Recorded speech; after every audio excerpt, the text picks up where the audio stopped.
પોરબંદર જિલ્લાના સર્વાંગી વિકાસને વેગ આપવા અને કેન્દ્ર તથા રાજ્ય સરકારની વિવિધ યોજનાઓનો લાભ છેવાડાના માનવી સુધી પહોંચાડવાના ઉમદા હેતુ સાથે કેન્દ્રીય મંત્રી મનસુખ માંડવિયા અને રાજ્યના કેબિનેટ મંત્રી અર્જુન મોઢવાડિયાએ મહત્વપૂર્ણ પ્રવાસ ખેડ્યો હતો. આ મુલાકાત દરમિયાન બંને મંત્રીઓએ રાણાવાવ અને કુતિયાણા વિસ્તારોની પ્રત્યક્ષ મુલાકાત લઈને વિકાસલક્ષી કાર્યોની સર્વગ્રાહી સમીક્ષા કરી હતી. વહીવટીતંત્ર અને સ્થાનિક પ્રતિનિધિઓ સાથેની આ બેઠકનો મુખ્ય ઉદ્દેશ્ય ગ્રામીણ અને શહેરી વિસ્તારોમાં માળખાગત સુવિધાઓને વધુ સુદૃઢ બનાવવાનો રહ્યો હતો. આ મુલાકાતનું વિશેષ મહત્વ એ છે કે તેમાં કૃષિ, આરોગ્ય અને શિક્ષણ જેવી પાયાની જરૂરિયાતો પર વિશેષ ધ્યાન કેન્દ્રિત કરવામાં આવ્યું હતું.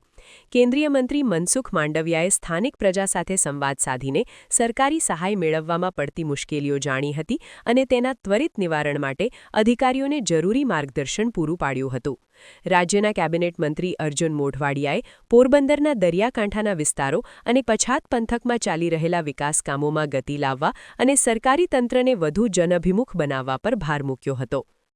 આ બધી બાબતો બાકી મેં હમણાં જ કીધું, આપણે સૌ પ્રેરણા લઈએ, ફરિયાદ ઓછી કરીએ. આપણી તકલીફ શું છે કે જરા કામ થાય ને તો આપણે હંસર માતાજીથી શરૂ કર્યું રાજકોટના પાદર એટલે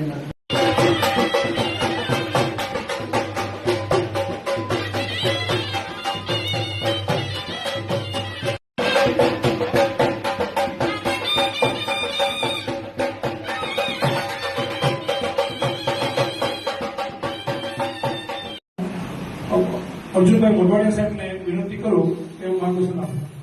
આખા જિલ્લાની અંદર આખા રાજ્યની ખૂબ જ મજબૂત છે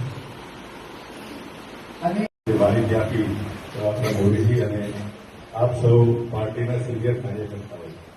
મિત્રો, હમણાં જે વાત થઈ કે અંદર આપણે જિલ્લાનું જે નવું સંગઠન છે એમાં બે આપણને જવાબદારી મળી છે.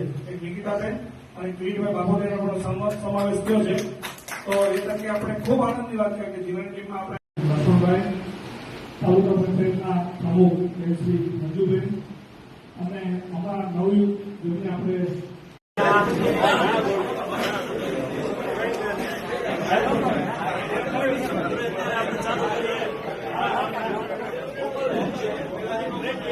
એક ઈચ્છા હતી કે હું જયારે અહીંયા પોરબંદર આવું છું તો મારા કાર્યકર્તાઓને હું મળતો જાઉં અને માર્ગદર્શન જે કંઈ પણ નાની મોટી રજૂઆતો હોય સાહેબ સાંભળે છે અવારનવાર.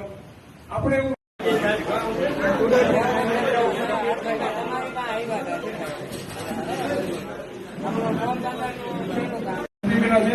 વારંવાર એનો પ્રોગ્રામ આપણા જિલ્લામાં હોય છે.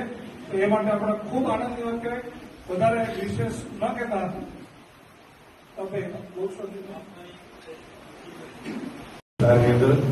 ત્યાં લોકોના પ્રશ્નો સાંભળવાના, એના સોલ્યુશનો લેવાના, વિકાસના કામો માટેની ગતિ જોવાની અને અહીંયા સમાજના કાર્યકર્તાઓ ત્યાં સુધી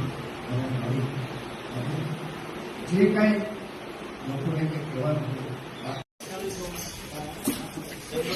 મંત્રી ઘરના થઈ ગયા.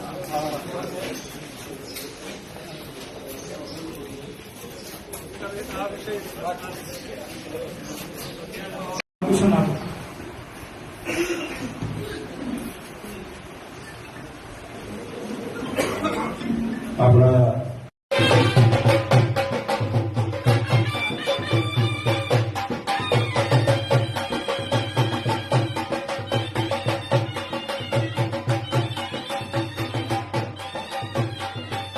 ભારતીય જનતા પાર્ટીને રાણાવાવ તાલુકા અને શહેરમાં મજબૂત કરવાનો કાર્યક્રમ આપણે હાથ ધર્યો. સંગઠનને આપણે મજબૂત કર્યું. સંગઠન મજબૂત હશે, પાર્ટી મજબૂત હશે તો આપણા જનપ્રતિનિધિઓ ચૂંટાશે. આપણે આપણે રજૂઆત કરવાની, પરંતુ સાથે સાથે આપણે ભાજપને સાથ આપવા. ભારતીય જનતા પાર્ટીને મજબૂત કરવા માટે થઈને પ્રવાસ કરવા. અને સામંતભાઈ, ગોપાલભાઈ બધા અનુભવી આગેવાનો પણ છે. તમારે લીડ લેવાની છે. હું કાલે કહેતો હતો કે જિલ્લામાંથી પણ એક આગેવાન કાર્યકર્તાને આપણે એક મંડળમાં મૂકીશું.